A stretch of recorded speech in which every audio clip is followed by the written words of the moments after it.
Good morning, dear friends. I am Dr. Vinod Pankaj Misra, and you are welcome in my YouTube channel Pankaj Institute of English. So, dear friends, I hope कि आप लोग अच्छे से tense सीख रहे होंगे। इस समय टेंस की सीरीज चल रही है जिसमें कि मैंने प्रेजेंट इंडेफिनिट के प्रेजेंट के चारों टेंस के बारे में बताया, पास्ट के चारों टेंस के बताया और फ्यूचर के future indefinite, future continuous, future perfect इसके पहले प्रीवियस वीडियोस में मैंने आपको बताया है। आज मैं आपके सामने बताने जा रहा हूं फ्यूचर परफेक्ट कॉन्टिन्यूअस टेंस। क्या होते हैं फ्यूचर परफेक्ट कॉन्टिन्यूअस टेंस, इसके बारे में आज हम लोग चर्चा करेंगे। तो सबसे पहले किस प्रकार के वाक्य होते हैं इस टेंस के अंत में, तो हम इसकी सबसे पहले पहचान देखेंगे। पहचान क्या होती है, जिसके इसके पहले मैंने सभी टेंसेस के पहचान भी बताई है। तो ये जो टेंस होता है फ्यूचर परफेक्ट कॉन्टिन्यूअस, इसमें रहता है से रहा होगा, से रहा होगा, से रही होगी, से रही होगी, से रहे होंगे, से रहे होंगे, यानी कि भविष्य में किसी कार्य के जारी रहने का, जो कार्य पहले से शुरू हो चुका है और जारी रहने का बोध होता है। जैसे वह 2 घंटे से पढ़ रहा होगा, बच्चे 3 घंटे से शोर मचा रहे होंगे, इस प्रकार से। तो इसमें क्या हेल्पिंग वर्ब लगती है, क्या सहायक क्रिया लगती है, उसको देखते हैं। सहायक क्रियाएं, तो सहायक क्रिया इसमें विल हैव बीन और शैल हैव बीन, दो हेल्पिंग वर्ब लगती हैं। विल हैव बीन और शैल हैव बीन। तो विल हैव बीन जो लगता है, शैल हैव बीन लगता है आई और बी के साथ, और you, they, he, she, it, name, singular, plural, singular, plural, सभी में हम प्लूरल, सभी में हम विल हैव बीन का यूज करते हैं। और जो मेन वर्ब होता है, मेन वर्ब में हमेशा वर्ब का first form plus ING, main verb जो होता है वर्ब का फर्स्ट फॉर्म प्लस आईएनजी का यूज करते हैं। और साथ ही साथ इसमें समय के लिए सिंस और फॉर का यूज करते हैं, सिंस और फॉर का यूज करते हैं। तो जो पहले भी मैं बता चुका हूं कि सिंस जो लगता है वो पॉइंट ऑफ टाइम के लिए लगता है, यानी कि कोई काम कब से शुरू हुआ, और जो फॉर होता है वो period of time, period of time मतलब किसी काम को करने में कितना समय लगा उसको बताने के लिए करते हैं। जैसे for 3 years, for 2 years, for 2 days, for 2 days, for 3 months, for 3 weeks, इस प्रकार से। और सिंस में लगता है सिंस 1993, सिंस 1993, सिंस 1 o'clock, 1 बजे से, 1 क्लॉक, यानी कि पॉइंट ऑफ टाइम बताने के लिए सिंस का यूज करते हैं और पीरियड ऑफ टाइम बताने के लिए हम फॉर का यूज करते हैं।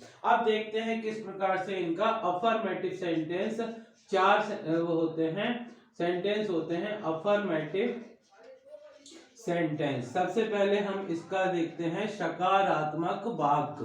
क्या देखते हैं? सकारात्मक वाक्य का स्ट्रक्चर सबसे पहले देखते हैं कि अफर्मेटिव सेंटेंस का स्ट्रक्चर क्या होता है, कैसे बनाते हैं। तो इसका सबसे पहले जो रूल होता है, सबसे पहले लिखते हैं सब्जेक्ट, फिर विल या शैल, उसके बाद हैव बीन,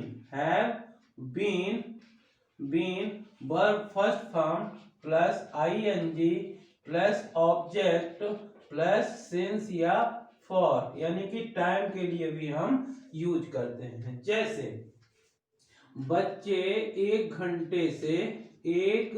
घंटे से शोर मचा रहे होंगे, शोर मचा रहे होंगे। बच्चे 1 घंटे से शोर मचा रहे होंगे।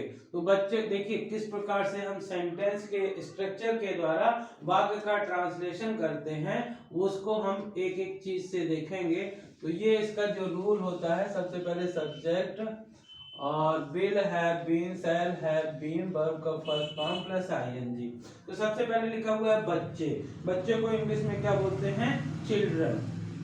सबसे पहले चिल्ड्रन लिखेंगे, चिल्ड्रन। उसके बाद विल या शैल, तो चिल्ड्रन, चिल्ड्रन और उनके कारण से विल लगाएंगे। Children will have been, children will have been making noise, making noise. अब देखिए इसमें 1 घंटे से लिखा हुआ है, तो time period of for an our.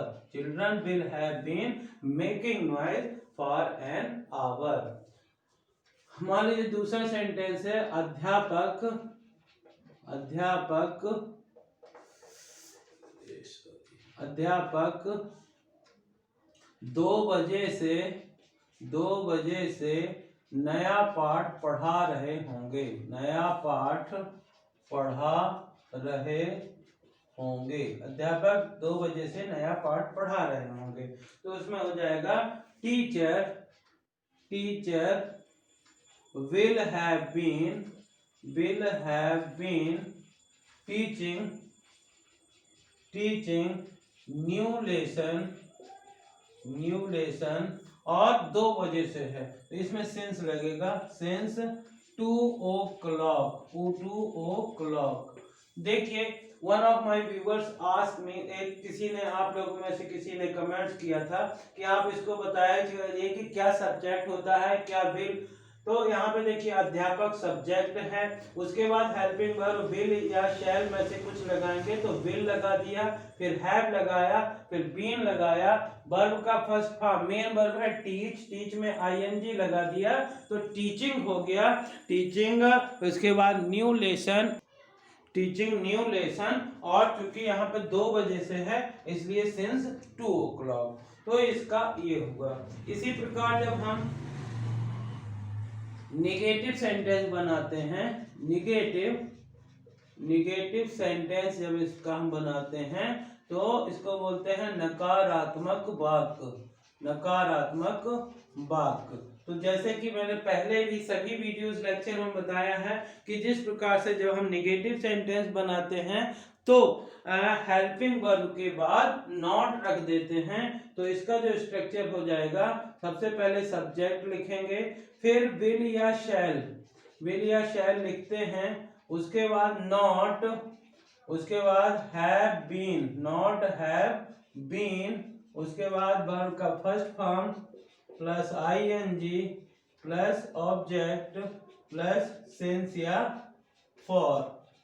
यानी कि विल या शैल के बाद नॉट लगा देंगे, उसके बाद वर्ब का first form plus ING plus object plus since या फॉर रखते हैं। तो जो ये स्ट्रक्चर होता है, ये होता है आपका नेगेटिव सेंटेंस का स्ट्रक्चर, ये नेगेटिव। अब एक दो एग्जांपल देखते हैं। जैसे किसी का नाम लिखते हैं, मान लीजिए राम 2 घंटे से नदी में नहीं तैर रहा होगा। राम 2 घंटे से नदी में नहीं तैर रहा होगा। तो जब हम इसका सब्जेक्ट लिखेंगे, सबसे पहले लिखेंगे राम, उसके बाद will not have been swimming, swimming in the river, in the river. और 2 घंटे से है तो फॉर 2 hours, 2 hours। इसी प्रकार से 2 दिन से वह 1 घंटे से, वह 1 घंटे से कपड़ा नहीं धो रहा होगा, नहीं धो रहा होगा। तो इसका जब नेगेटिव है ये, तो वह 1 घंटे से कपड़ा नहीं धो रहा होगा, तो वह को फिर बोलेंगे he will not have been washing clothes for an hour. 1 घंटे से है तो फॉर एन आवर। इस प्रकार से जब हम निगेटिव बनाते हैं, वह 1 घंटे से कपड़ा नहीं धो रहा होगा, he will not have been washing clothes for an our.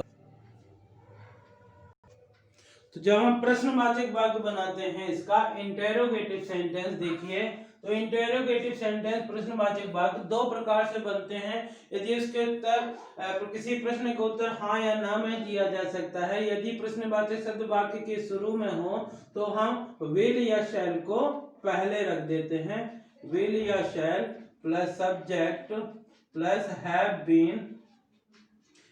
Been plus verb का first form plus ING plus object plus since या फॉर। तो जैसे लिखा है, क्या वह 1 घंटे से अंग्रेजी पढ़ रहा होगा। यदि ये सेंटेंस लिखा हुआ है, यानी कि जब वाक्य के शुरू में क्या लिखा हुआ है, तो विल या शैल पहले रखते हैं। Will he have been reading English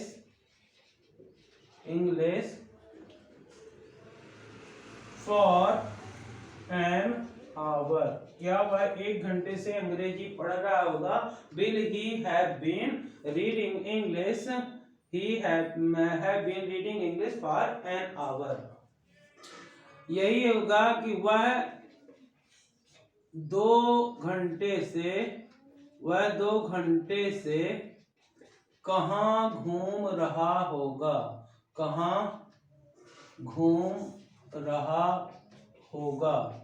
वह 2 घंटे से कहाँ घूम रहा होगा।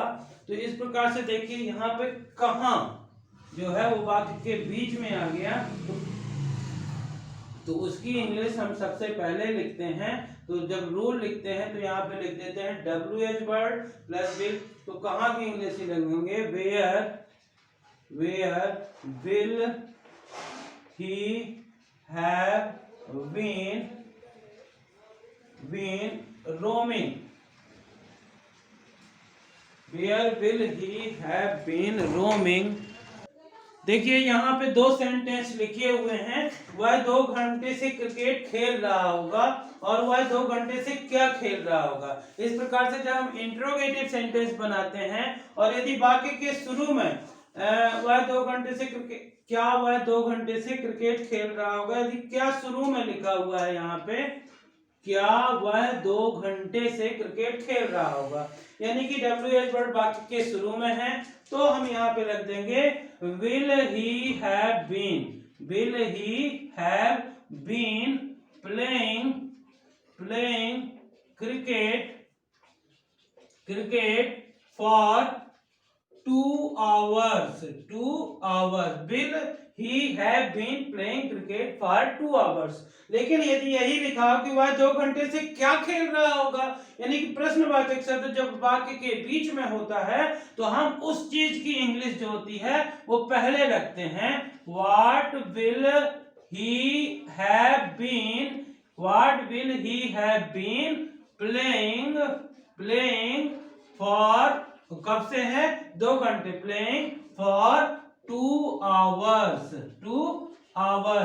इस प्रकार से जो प्रश्नवाचक वाक्य होते हैं 2 प्रकार से होते हैं। यदि शुरू में प्रश्नवाचक शब्द है, जैसे क्या लिखा हुआ है, तो विल या शैल पहले रखते हैं, और यदि यही प्रश्नवाचक शब्द वाक्य के बीच में होता है तो उस चीज की इंग्लिश हम पहले रखते हैं। जैसे यहाँ पे क्या लिखा हुआ था तो हमने व्हाट रखा, what will he have been playing for 2 hours। तो इस प्रकार से जो ये सेंटेंस होते हैं, आपने देखा अफर्मेटिव कैसे बनते हैं, निगेटिव कैसे बनते हैं, इंट्रोगेटिव कैसे बनते हैं, तो इस प्रकार से अब मैं जैसे कि पहले के वीडियोस में भी मैं आपको एक सेंटेंस को कैसे कई सेंटेंस में बदलते हैं उनको हम बताते हैं। तो आज भी ये कहलाता है ट्रांसफॉर्मेशन